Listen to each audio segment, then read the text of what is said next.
Anybody from the public wishing to be heard? Mr. Grant?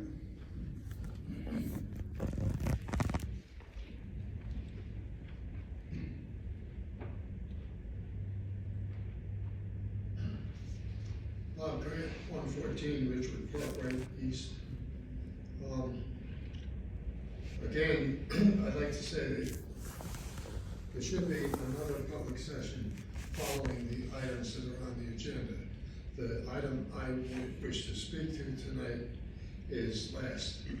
And by the time we get to that, and you guys vote on it, I won't have an opportunity to come back to any of these questions.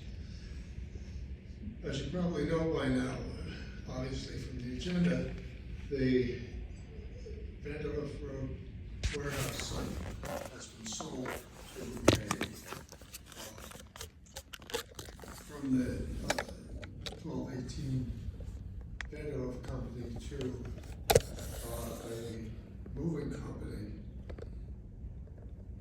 So we have a company that bid on this that's headquartered in Illinois that just sold this property to a company that is headquartered in Raleigh, North Carolina.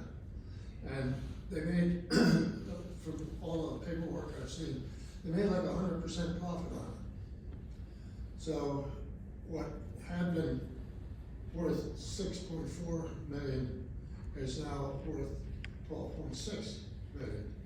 So, you know, that naturally raises the question, 100% profit on any deal is extraordinary. And did we have an assessment as to what this property is worth before we sold it?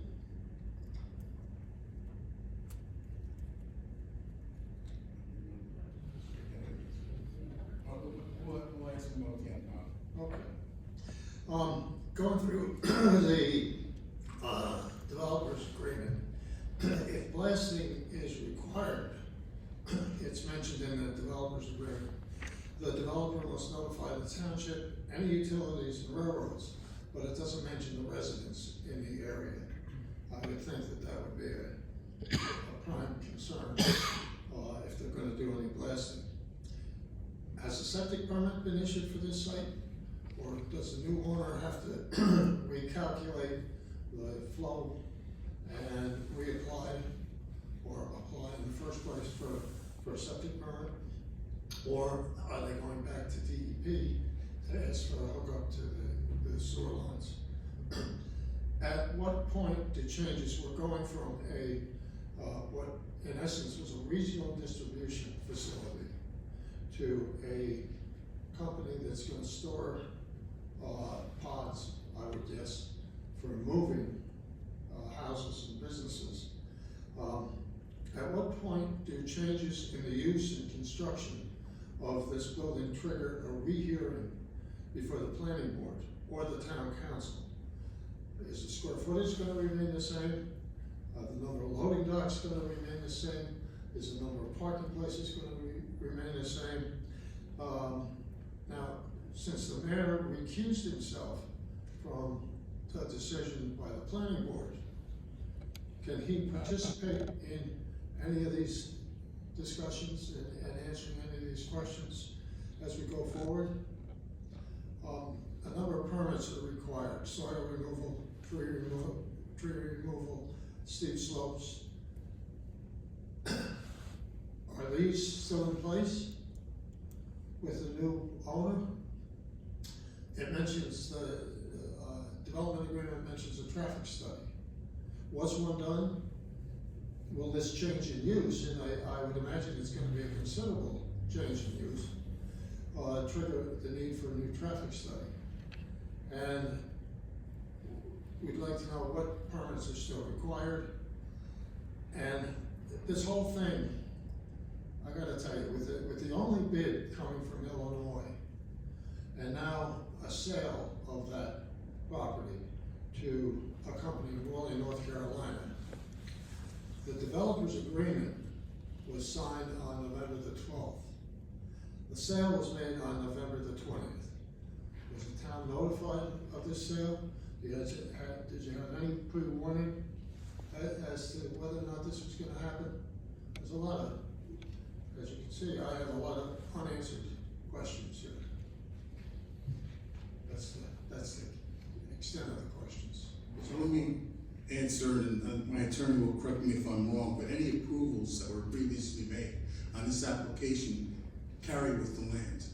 So if they don't make any changes, if they're not changing any of the development of the building, the heights, or what, it is what it is. Do we know anything about that? What do you mean? What I say? Are they gonna make changes? That I'm not aware of if they've submitted anything or not, but it's just like any real estate transaction. If someone buys your house, if they want to put a porch on the back, they gotta go to the boards, the proper board for approval. If not, then they could just live in it the way it is. And that would be on similar circumstances with the property. Is that correct? Yes, that is correct. They step in the shoes of the property owner, and any obligation they're gonna have to fulfill, anything they have left, they're gonna have to complete. If there's a change in the use or anything that deviates from the approvals, they would have to come back to the planning board and get those approvals. That would be a site plan amendment, that would be a public hearing and notice under the land use law. So they don't walk in and have any additional rights, nor did the prior owner. If they're gonna change things such as, the example you gave, parking and things like that, they would have to come back. It's a different business by a considerable margin than the original applicant.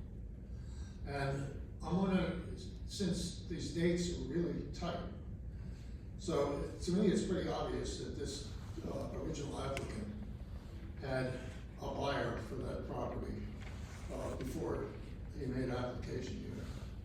Does that constitute misrepresentation? Because the guy was never going to build anything anyway. And when they can sell it in, 8 days after the development agreement was signed, it seems to me this has all been prior arrangements and agreements between these companies. So if the original applicant had no intention of ever building anything, and we went through the planning board process, town council approval, etc., seems to me there's a considerable amount of misrepresentation here.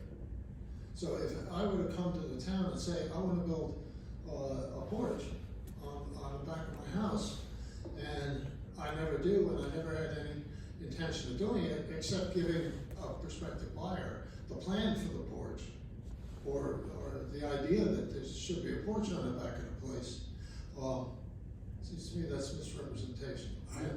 I would disagree with you, Bob. I mean, this is my opinion only, but I feel that this person was gung-ho on developing and building this property and excited about it until he realized the restraints on it, getting in and out the infrastructure of the trucking, that he said, I think he realized he made a mistake. I'm in that same type of business, and we wouldn't even consider purchasing a property like that. But a moving company, they have the smaller vans, which would be a little bit more ideal for them to get around, and for the impact on the area. Typically, moving companies are busy at the end of the month and the beginning of the month, and then they have some storage of goods in the meantime, so it'd be much less impact on that particular property, in my opinion. But, with all due respect, a $6 million profit is a hell of a lot more of a motivator than not having to go through some bureaucratic hoops and obstacles.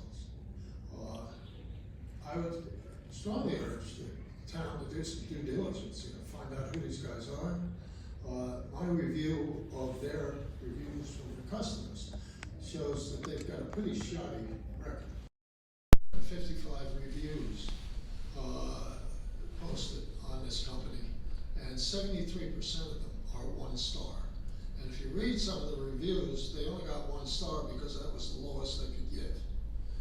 The company's got a bad reputation among consumers and their customer base, and there's no indication that they don't live up to deadlines, they don't live up to delivery dates, they don't live up to prices. So what gives you the assurance that they're going to live up to any of these items in the development agreement? I'm fortunate that we don't have any jurisdiction over the use of a particular building, if the tenant runs a good business or not a good business, but we do if they break any laws or if they don't apply to any rules and regulations, then we can enforce that. Well, my caution to you is that with the record these guys have,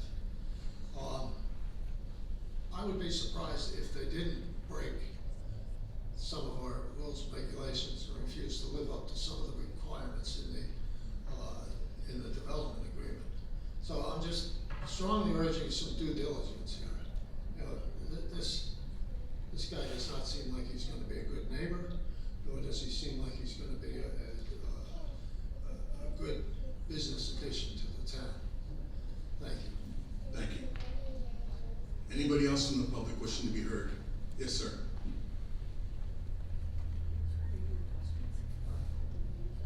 Hello everybody, Patrick B. here, 169 Morris Ave in Denville.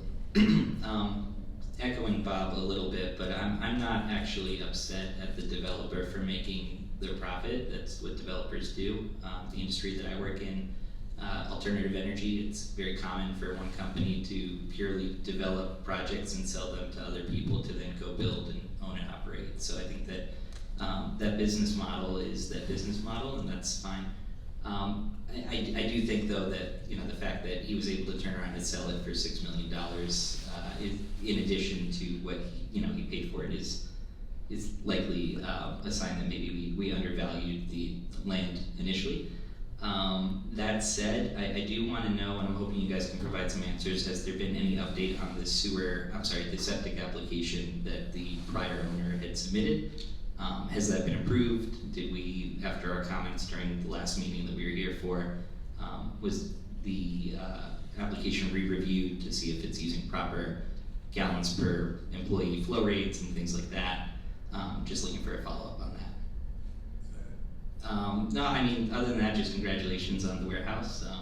3 self-storage units in Denville seems like a lot, but you know, if that's the vision of this board for our town, then cool. But no, the main thing that I'm looking for answers on is the septic application, because as you said, everything else is already sort of settled. Thank you. Thanks. Steve, can you help us on that? Sure.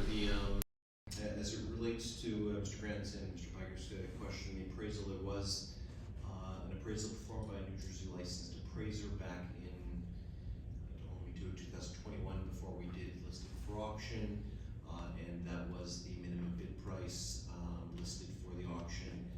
As it relates to the septic permit, I was out of the office the last several days due to a family emergency, but as of early last week, a septic permit had not been issued to the property owner as of yet. So.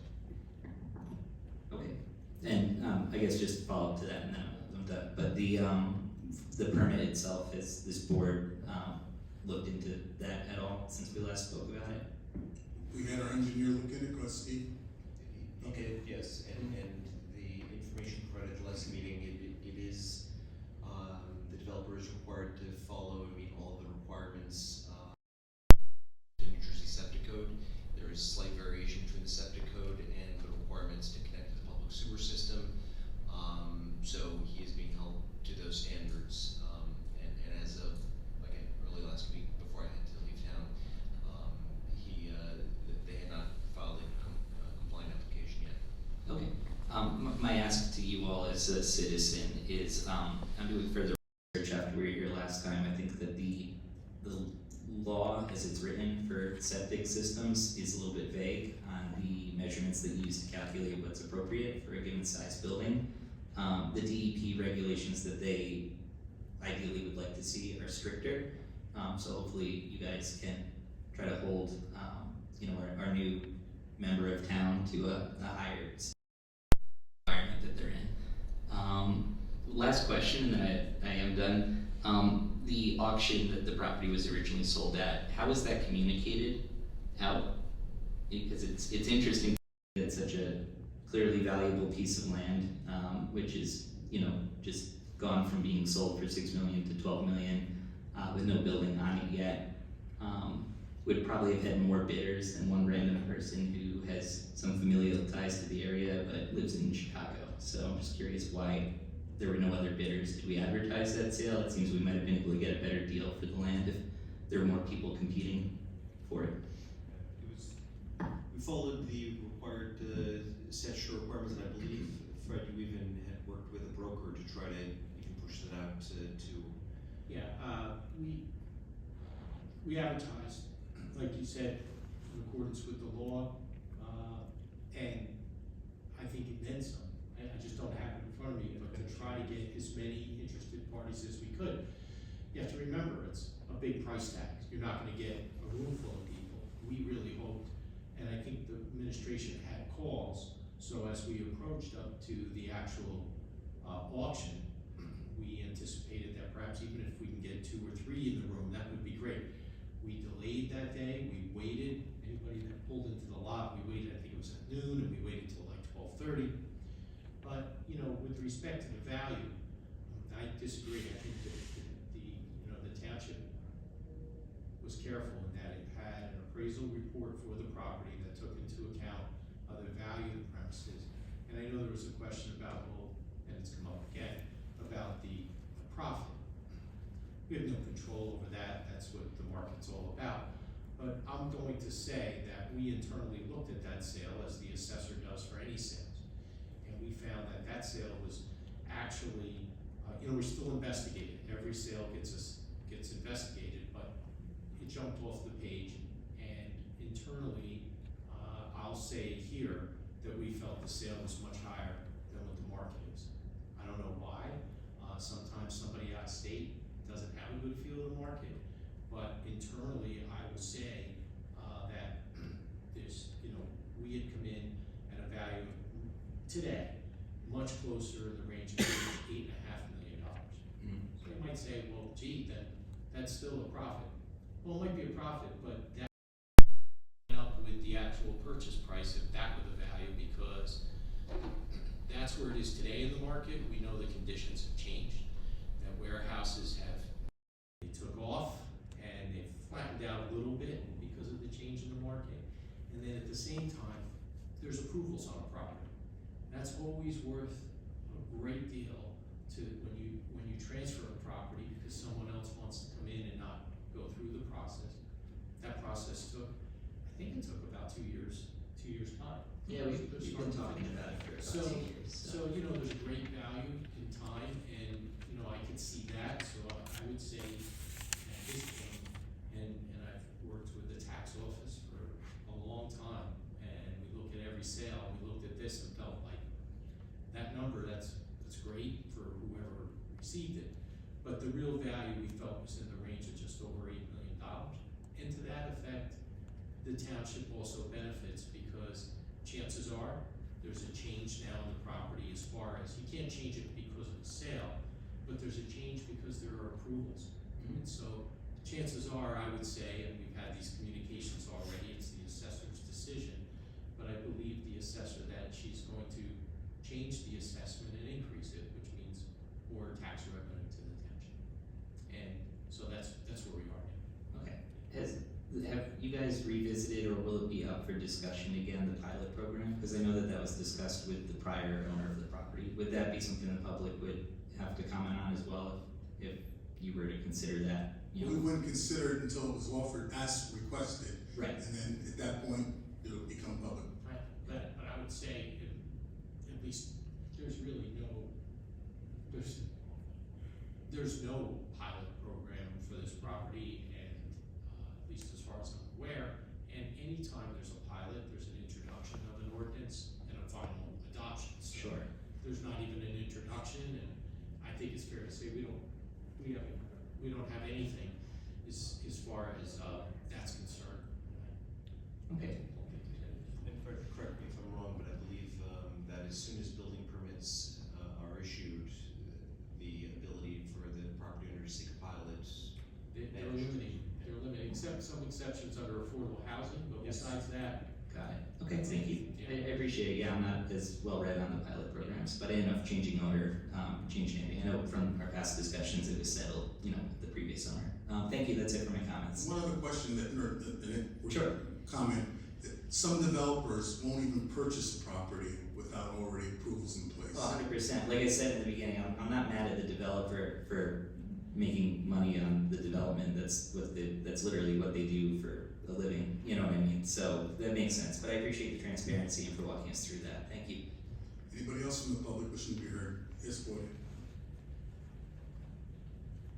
Hi, Claudia Ionescu, 44 Cliffside Can you Trail. hit the microphone? Say it again, please. Hi, Claudia Ionescu, 44 Cliffside Trail. So, I appreciate the, the discussion, the talk you gave us that it's maybe 8 versus the 6, but reality is that these guys paid 12 million. And I don't know who from this was here when you agreed to sell it for 6. But you cost the town a loss of revenue of 6 million. So everything you are saying, it's theory. No, I don't think it's nothing. I mean, you can laugh, but it's a very simple math. I'm not laughing, but it's not true what you said. Yes, it is. It is. We could have gotten 12. Somebody else was doing, but you guys shook hands for 6. It's a comment. I know already your opinion. I know that you think everything you are doing is great. A lot of things you are doing, it's great. Some of them, they are not great. And maybe at least when you look in the mirror and you are honest with yourselves, you should acknowledge that. That another thing I really don't appreciate when you are telling us like anybody else will come if they want an approval for a small change to their property, they will go through the process. You know very well that for the first buyer, you were very willingly changed the way this property was zoned, so they don't have to go through the approval process. So don't give us this speech that if the new one wants some changes, they will have to go through the approval process in front of somebody to approve, because the zone in need of redevelopment or area in need of redevelopment was specifically approved for that first buyer in order for them not to show up like any of us would in front of the zoning board of adjustment for major variances. So in case they are going to come for more variances, we don't know how they are going to get it. So please do not preach us something that you guys specifically didn't want to do, because you know very well how this was approved. Second thing, you are telling us that of course they couldn't do all this wonderful business on these small residential streets because they have big trucks. But you are sitting there in front of like 200 people and you are telling us that there is absolutely no issues with these big trucks on these small streets in the residential area. So you are looking at us, we keep changing the story. Seriously. Again, my feeling is that whatever you do, we are not stupid, we have a very good memory, and I think all of us have common sense. So don't try to give us all these, funny stories. Oh, of course they couldn't have done this because of the big trucks. But you were sitting there saying it's a great business and there are no issues with big trucks on small residential areas. So I have no idea what you are doing, but this was a very shaky business from the beginning. We had a developer that was bragging in newspapers. He was on first name basis with our mayor here, saying how great it is to work with Tom and how wonderful the relationship is with all of us, whoever was here when you were doing the deal. There was something there. Something was not right about this deal from the very beginning. And now, 1 year after, he makes a $6 million profit. I don't know what it is, but something doesn't make any sense. And you are still sitting here and you say it was a great deal for the town. And of course they couldn't, how can we even imagine that they could have done, warehousing business with huge trucks on these small streets? I mean, seriously. These are like let's have a nice storytelling in the middle of the evening because the people from Denville don't know what the heck they are doing and we can sell them anything. We are not stupid. So whatever you are doing, something doesn't make any sense. And I really would like to know why our mayor recused himself from during the approval process. I would like to know from how many other deals he had recused himself, because I really want to understand if he feels so clean. Seriously, I mean this is just ridiculous. But anyway, public wishing to be heard? Barb?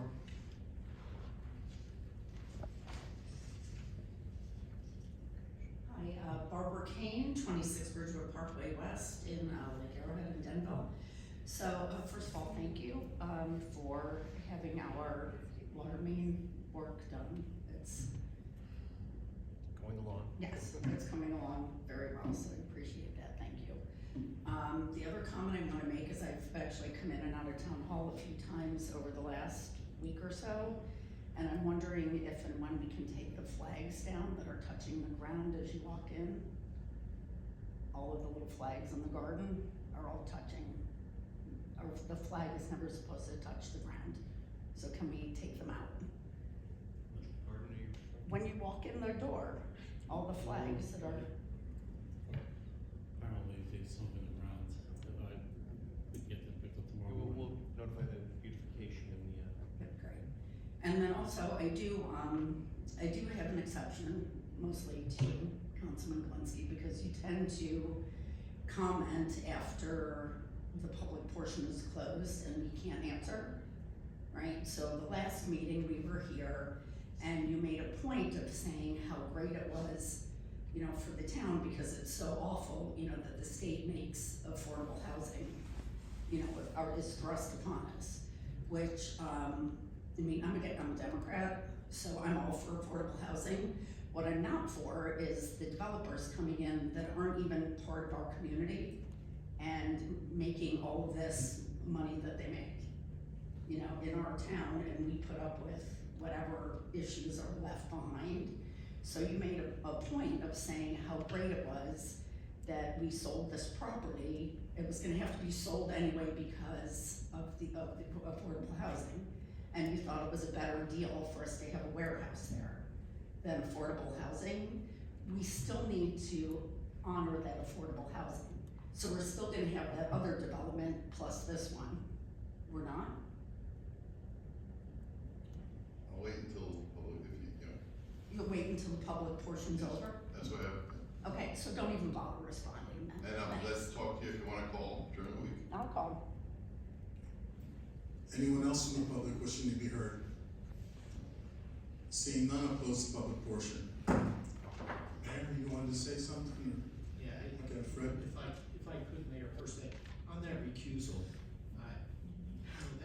that was a recommendation by the planning board attorney, and I think it was one which is just to be,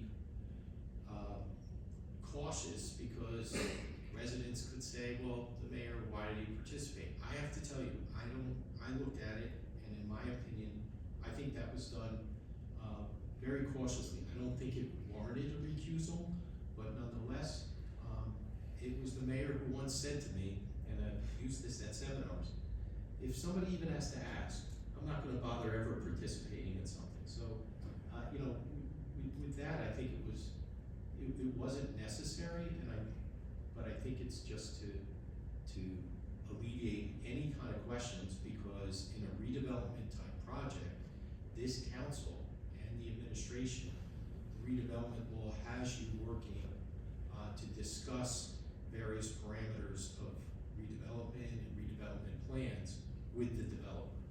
So under those circumstances, you know, perhaps the planning board attorney thought it would be best, but you have to keep in mind, by law, the mayor has the right to sit on the planning board. So I think it was probably done, in my opinion, just to be really cautious and just to alleviate any concerns. But I didn't think it had to be done personally. So I don't know if you want to add anything, Mayor, about that. I wasn't there, but I need to know that. But you know, it's always better to be cautious. I was prepared to sit on the planning board that night, and when the attorney, and I talked about it, he said, if there's any indication, anybody would question it, you should sit down. I said, okay, because I believe to listen to what the attorneys tell us. But it wasn't because you had any type of personal No. or business or family relationship. It's No. because you, as mayor, interfaced with this developer through the process as the redevelopment plan and things like that. Correct. That's really what it was. And also, Council President, I wanted to just mention, you know, I always do listen to the comments, and I remember last meeting, Mr. Grant brought up, this purchaser of the property. And the only thing I can say is, you know, I don't wanna comment publicly about someone's business reputation, but I was concerned that he raised the issue. We have no say in who buys the property. But I can tell you that we did a search of the court system, and we don't see anything open or closed against this particular purchase of the property. If it gives anybody any type of other indication and information, we always, from that standpoint, take a look. And I think, as far as I indicated earlier, if there's an appraisal of the property and then it goes out for auction, that's the most government can do. The value of that property could change at any time. And if I could also add, because I think I also participated in the discussion with Councilman Galinsky. You know, affordable housing at somewhere 15 to 20 units an acre would yield almost 300 units on a property. And I know the question was, well, you put it somewhere else. Not necessarily. If you look throughout North Jersey, under these affordable housing regulations, most of it isn't driven by your obligation. It's driven by property owners who say, I can help and get involved and develop. It's driven by those interveners. If you look at the projects that the township has generally based on, you know, court-imposed obligations, had to work with developers, it's because they came forward with properties. So I don't see it like it would move somewhere else as much as it's one less property owner that could ever come forward and what they call intervene and get involved and say, we want our property at the top of the list. Because the numbers are one thing, but no matter how good or bad your numbers are, if there's property owners that wanna come in, they get, under these rules, they're very much in favor of getting those developments. So I hope that just helps answer some of the questions. Okay, thank you. Mr. President, I'd like to address one issue that was brought up that may help relieve some of your concern, Claudia. I'm new to the council, and we all know that, but prior to the council, I sat on the planning board and I sat on this application. And yes, we brought up the issue of the trucks going through the neighborhood. And I remember that specifically because I'm the one that asked the applicant to put a sign that said no Jake brakes at the bottom of the hill. We took into account the trucks and the size and the traffic, and we were told by law we cannot approve or deny an application based on the surrounding neighborhood. Our authority stops at the property line. So just to answer that one question of yours, yes, there were concerns about the size of the trucks, and we did address it. Some of you, not everybody, somebody else that's sitting there actually said, well, there is traffic on. The public portion is closed. No, I can Councilman talk, Simpson. I I can talk. I have a question. So this application for the sale of the property took place before I became a council member, and I keep hearing the comment over and over that this was rezoned. This property was rezoned. Was this property always in an industrial area? This property has, as are the surrounding properties, industrial zone, it's in an I2 zone. So that was never changed. That was not, we did do a redevelopment ordinance, But it was zoned industrial. Previously, historically, it had been zoned industrial, right? Thank you. Yeah, but area need redevelopment is illegal, it's a legal zoning definition, it's different from just saying, we're gonna rezone this, like it's a different status. Okay. If you go back to the zoning maps, which are in the NRI, which is on our website, the farthest they go back, I think the NRI from 2000, there's a zoning map that goes back to 1975, those are I2 zones, all. Yeah, the residential properties, they were actually considered And the pre-existing. contiguous properties in Rockaway Borough, which is an industrial zone, on the other side of Beaverbrook, are all I2 zones. That's what set the zoning for that area. When they built Route 80, they cut that section of Denville off. It's a very tiny section, but it was cut off when Route 80 was built in the late 70s? Late 70s, early 60s, late 60s, early 70s. And it's been I2 ever since. If you look back, it's in the maps, the zoning maps. Go look. Don't take my word for it. Do your homework and take a look. They're on the town website. Yeah, it's not what we're talking about though. That's not what we are No, but the talking. zoning was never changed. No, what It was we I2 are zoning saying, from day one. you have listed as the area need of redevelopment, so they. I'm not talking about that. I'm talking about But the this is zone. what we are talking about. Okay, well, we're talking about two different things, so let's not. Okay, but I feel like every time you are Let's talking, not you are talking down to us. We are three people here telling you the same thing and you refuse. All right, we're gonna move on to ordinances for adoption. I hereby open up the public hearing of ordinance 19-24, which is an ordinance for the Township of Denville, County of Morris, State of New Jersey, amending chapter 245, fees, rates, charges of the Township Code to clarify temporary food establishment license requirements and fees. Anybody from the public?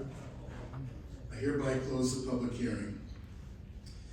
Be it resolved that an ordinance entitled, An Ordinance of the Township of Denville, County of Morris, State of New Jersey, amending Chapter 245, fees, rates, and charges of the Township Code to clarify temporary food establishment license requirements and fees, be passed on final reading, and that a notice of the final passage be published in the December 25th, 2024 edition of the Citizen newspaper. Thank you. I'd like to entertain a motion to adopt the ordinance 19-24. So moved. May I have a second? Second, just quick discussion. Sure. So how does this pertain to volunteer groups or nonprofits that might be?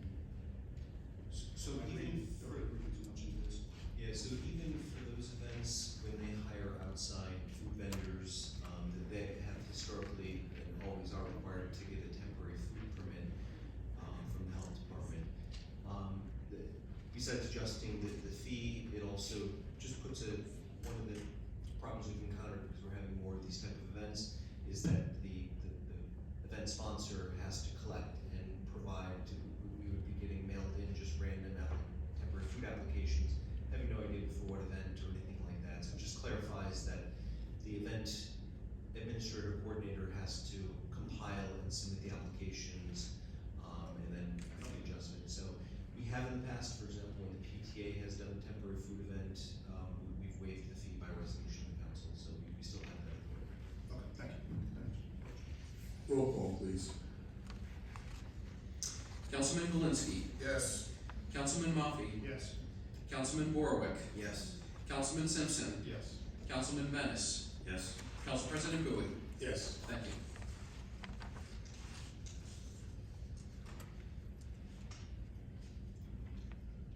I hereby open public hearing on ordinance 20-24, which is an ordinance for the Township of Denville, County of Morris, State of New Jersey, amending the Township of Denville Code of Ordinances to repeal Chapter 600, Article 170, Flood Hazard Area Regulations, to adopt new Chapter 600, Article 170, Flood Hazard Area Regulations, to adopt flood hazard maps, to designate a floodplain administrator, and to providing for severity of the affected area. Anybody from the public wishing to speak? Sir? Patrick Beeger, 169 Morris Ave, Denville. Thanks, guys. As I've been skimming this very long ordinance, curious, what impact does it have to the development at VanderHoof Ave? Because it seems like to me this is essentially advocating for stricter and more stringent floodplain control methods for preventing building and altering natural terrain and floodplains, things like that, and seeing as that the area where we're putting all this impervious pavement is going to be, is right next to Beaver Brook, which contributes to the Rockaway River just above downtown. I'm curious, does this have any impact on the development of that parcel of land? And have we looked at that? I wouldn't be able to answer its applicability for a particular property, but it's a health and safety measure, so it applies to all properties within the township. So, to tell you about a particular property, I can't, but I can tell you that it applies across the board. Okay, and seeing as it deals with health and safety in relating to preventing and mitigating flooding and the damage caused by it, are we as a township looking at what adding that much impervious pavement is going to do just upstream of downtown on a protected waterway? Are you talking about the VanderHoof property then? Correct, yeah. But,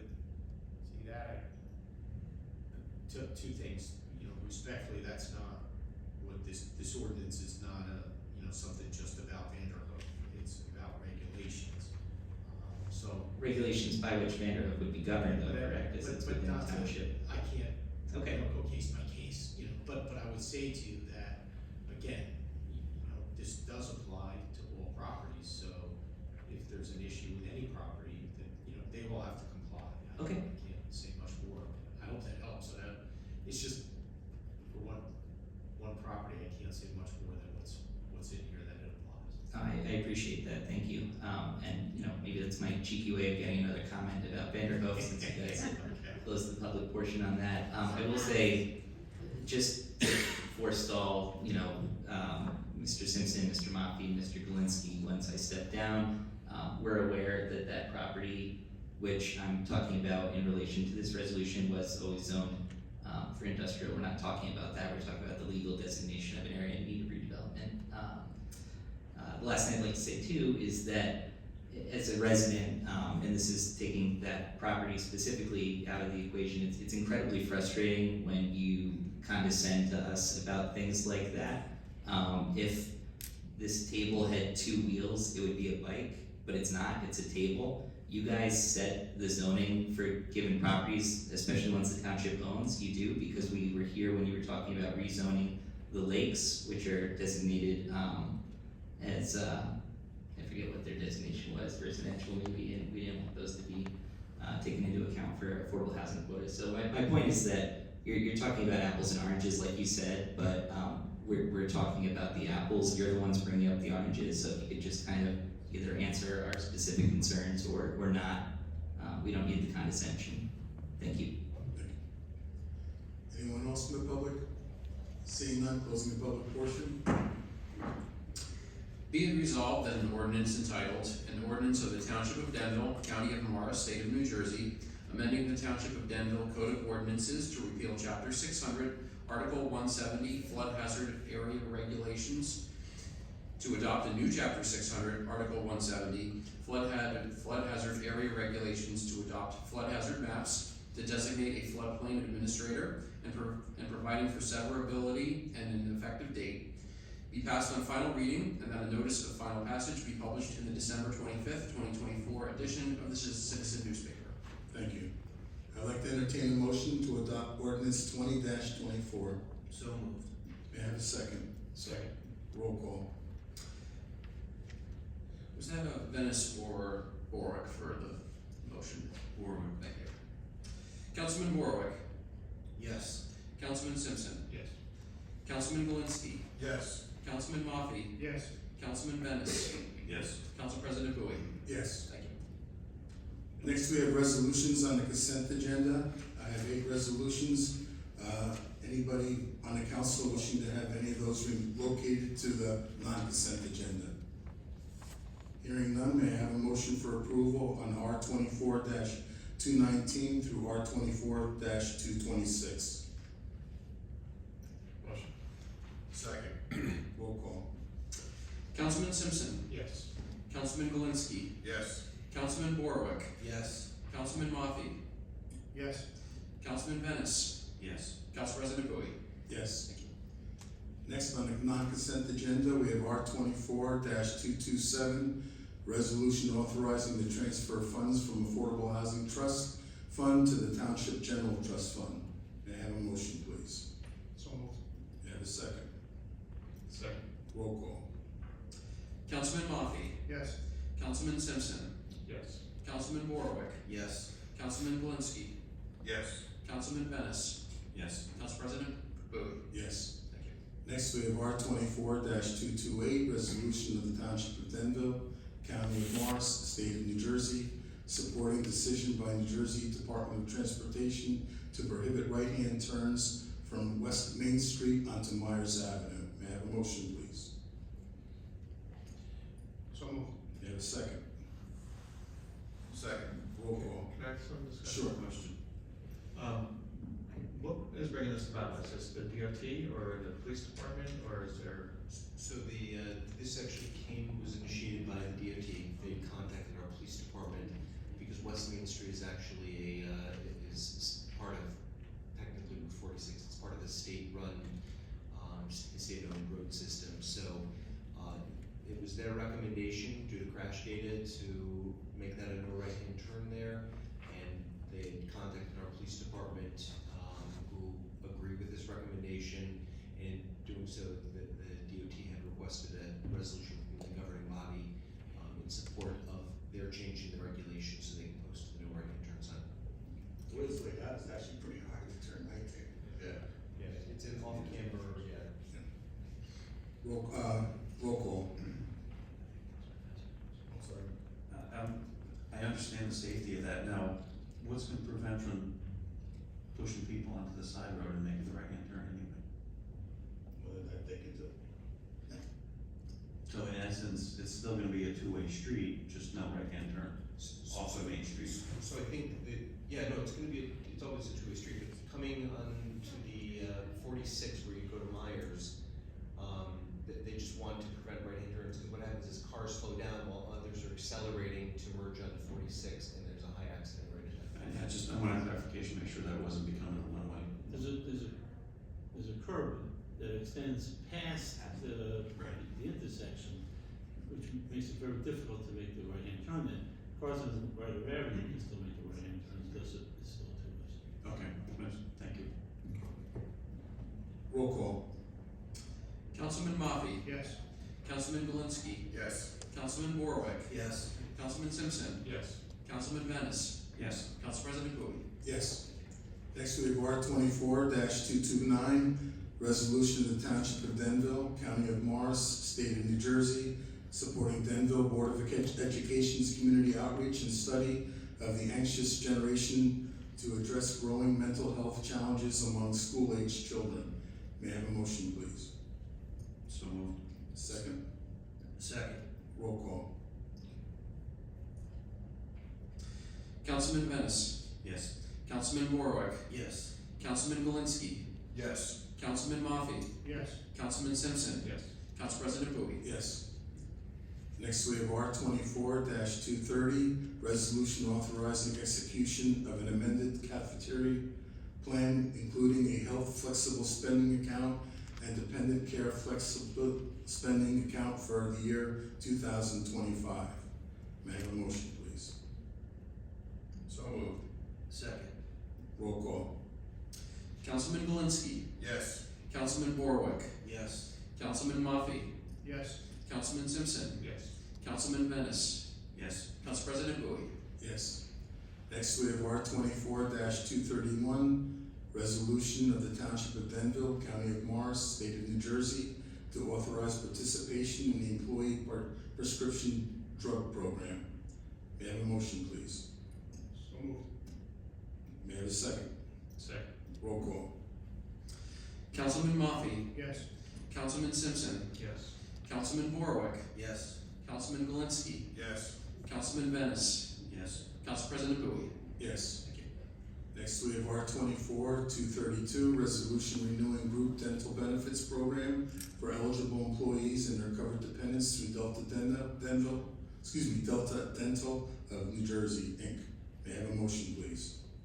So moved. Second. Roll call. Councilman Venice, Yes. Councilman Galinsky, Yes. Councilman Borwick, Yes. Councilman Moffitt, Yes. Councilman Simpson, Yes. Council President Bowie. Yes.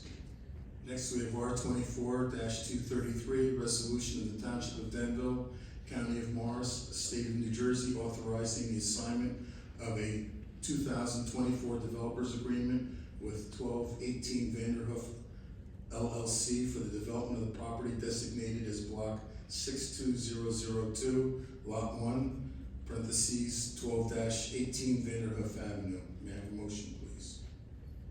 Motion. Second. Roll call. Councilman Simpson, Yes. Councilman Galinsky, Yes. Councilman Borwick, Yes. Councilman Moffey, Yes. Councilman Venice, Yes. Council President Bowie. Yes. Thank you. We have no minutes for adoption. Before I ask for adjournment, I believe the mayor wanted to change the starting date of our first meeting in January.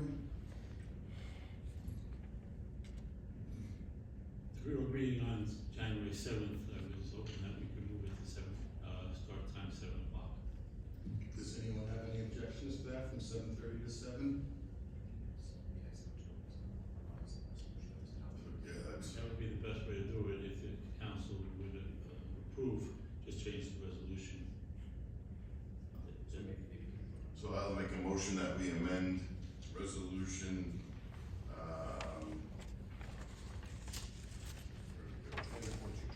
24-220. May I have a second? Second. Roll call? And that would just, For the record, to reflect the start time of the reorganization meeting, which was scheduled for January 7th, on the 7th of January. Right, from 7:30 to 7 p.m. Roll call? Councilman Walensky, Yes. Councilman Simpson, Yes. Councilman Borowick, Yes. Councilman Moffey, yes. Councilman Venice, Yes. Council President Bowie. Yes. Thank you. Anybody else have anything this evening? I do have a comment for Mr. Beeger in response to what he deemed as a condescending comment. That's not at all what it was a clarification, because we have a duty to our citizens to make sure they're getting correct information, especially on social media. The wrong information was going out, that the property was rezoned for the sale of this property, and that is not true, and that's what I want to get on the record, that it was not rezoned for the purpose of the sale. It's always been an industrial area. Literally redesignated an area in need of redevelopment to enable the sale, so I don't know if that's factually accurate, but. I'd like to make a motion to adjourn. May I have a second? Second. All in favor?